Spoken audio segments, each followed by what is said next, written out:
কখনো কি ভেবে দেখেছেন পাঁকের ভেতর থেকে একটা পদ্মফুল যখন ধীরে ধীরে ফুটে ওঠে এই দৃশ্যটা আমাদের মনকে কেন এত টানে? মনে হয় যেন এটা শুধু একটা ফুল নয়, এর আড়ালে লুকিয়ে আছে অন্ধকার থেকে আলোয় আসার এক চিরচেনা গল্প। কিন্তু এই সহজ রূপান্তরের গভীরে ঠিক কোন রহস্যটা লুকিয়ে আছে? এই ফুটে ওঠা কি শুধুই একটা ফুলের প্রস্ফুটিত হওয়া, নাকি এর চেয়েও অনেক গভীর কিছু? এই ছবিটা আসলে আমাদের প্রত্যেকের ভেতরের একটা অনন্ত খোঁজকে মনে করিয়ে দেয়, একটা পরিপূর্ণ, সমৃদ্ধ আর আনন্দময় জীবনের খোঁজ, যা শুধু টাকা পয়সা বা জাগতিক জিনিস দিয়ে মাপা যায় না। জীবনের সাফল্য, নিরাপত্তা, ভালোবাসা আর সৌন্দর্যের প্রতি আমাদের যে একটা স্বাভাবিক টান আছে, এটা কিন্তু কোনো দুর্বলতা নয়, বরং এটাই তো আমাদের মানুষ হিসেবে বেঁচে থাকার একটা মূল চালিকা শক্তি।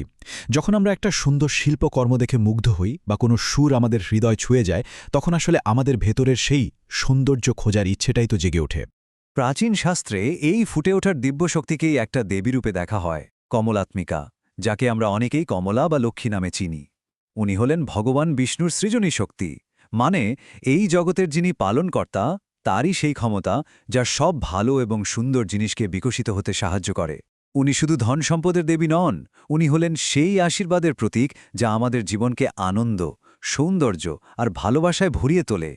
আর এখানেই দেবী কমলা আমাদের একটা খুব জরুরি প্রশ্ন করতে শেখান। আমরা আসলে কি খুঁজি? শুধুই বস্তুটা, নাকি সেই বস্তুর মাধ্যমে যে অনুভূতিটা পাব সেটা? আমরা কি একটা সুন্দর বাড়ি চাই, নাকি সেই বাড়ির ভেতরের শান্তি আর নিরাপত্তা চাই? এই দুটোর মধ্যে কিন্তু আকাশ পাতাল তফাৎ। আর এই পার্থক্যটা বুঝতে পারাই হলো নিজেকে চেনার পথে প্রথম ধাপ। এ ব্যাপারটা আরও ভালোভাবে বুঝতে গেলে আমাদের আবার সেই পদ্মফুলের কাছেই ফিরে যেতে হবে। একবার ভাবুন তো, ওই কাদামাটির ভেতর থেকে, জলের নিচ থেকে জন্মায় এত সুন্দর, পবিত্র একটা ফুল, যা জলের উপরে মাথা তুলে আলোর দিকে তাকিয়ে থাকে। ঠিক সেভাবেই আমাদের আত্মাও এই জাগতিক জীবনের সীমাবদ্ধতার মধ্যে থেকেই বড় হয় আর শেষে নিজের আসল সৌন্দর্যকে প্রকাশ করে।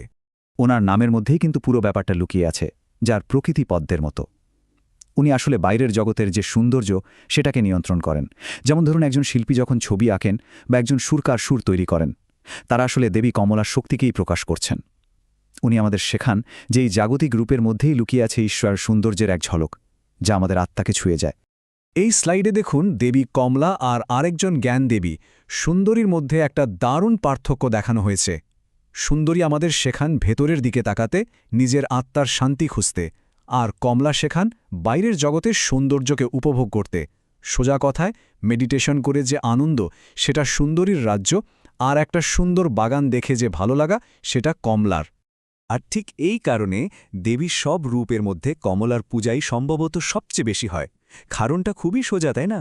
আমরা সবাই তো বাইরের জগতেই থাকি, সাফল্য চাই, সম্পদ চাই, সৌন্দর্য চাই, এই সবই কমলার জগৎ। কিন্তু এই চাওয়ার রাস্তাটা দুটো আলাদা দিকে বেঁকে যেতে পারে। প্রথম রাস্তাটা হলো শুধু তাৎক্ষণিক ইচ্ছে পূরণ করে যাওয়া। একটা নতুন জিনিস কিনলাম, কিছুদিন ভালো লাগলো, তারপর আরেকটা কিছুর জন্য মন ছটফট করতে শুরু করল। এই পথে আনন্দ আছে, কিন্তু তা খুব ক্ষণস্থায়ী। আর দ্বিতীয় রাস্তাটা হলো এই জাগতিক চাওয়া পাওয়াগুলোকে আত্মার বিকাশের একটা ধাপ হিসেবে দেখা। তখন সাফল্যটা আর শুধু ব্যক্তিগত অর্জন থাকে না, হয়ে ওঠে নিজেকে চেনার একটা সিঁড়ি, যা আমাদের এক উচ্চতর সত্যের দিকে নিয়ে যায়। কিন্তু আসল প্রশ্নটা হলো, কিভাবে আমরা শুধু পাওয়ার মানসিকতা থেকে বেরিয়ে এসে একটা বৃহত্তর দৃষ্টিভঙ্গি তৈরি করতে পারি? চলুন এবার সেই রহস্যের আরও গভীরে যায়। এখানেই আমাদের দৃষ্টিভঙ্গির একটা আমূল পরিবর্তন ঘটে। এই কথাটা খুব মন দিয়ে খেয়াল করুন। আসল সম্পদ কিন্তু আমাদের ব্যাঙ্ক অ্যাকাউন্টে থাকে না, থাকে আমাদের চেতনার গভীরে। মানে আমরা জীবনকে কিভাবে দেখছি সেটাই আসল। একজন মানুষ হয়তো অনেক কিছুর মালিক, কিন্তু তার মনে শান্তি নেই। আবার আরেকজন, যার হয়তো কিছুই নেই, কিন্তু তিনি ভোরের আলোয় ঘাসের ওপর শিশির বিন্দু দেখেও অপার আনন্দ পান। আসল ধনী তো তিনিই। আর এটাই হলো দেবী কমলার আসল শক্তি। উনি শুধু আমাদের হাতে সম্পদ তুলে দেন না, উনি আমাদের দেখার চোখটা খুলে দেন, আমাদের দৃষ্টিকে এমনভাবে তৈরি করে দেন যাতে আমরা সাধারণের মধ্যেও অসাধারণকে খুঁজে পাই, বা বৃষ্টির শব্দেও প্রকৃতির সঙ্গীত শুনতে পাই। আর এখানেই সবচেয়ে অবাক করা বিষয়টা সামনে আসে। কমলা কিন্তু আসলে উগ্র দেবী কালীরই আর একটা রূপ। ব্যাপারটা কেমন গোলমেলে লাগছে, তাই না? ভাবুন, কালী হলেন সেই শূন্য ক্যানভাস, আর কমলা হলেন সেই ক্যানভাসের ওপর আঁকা জীবনের সুন্দর ছবি। কালী হলেন বিশুদ্ধ চেতনার শান্ত স্থির শূন্যতা, আর সেই শূন্যতার বুকেই ফুটে ওঠে জীবনের সব সৌন্দর্য, মানে কমলা, একটা ছাড়া অন্যটা অসম্পূর্ণ। তার মানেটা কি দাঁড়ালো?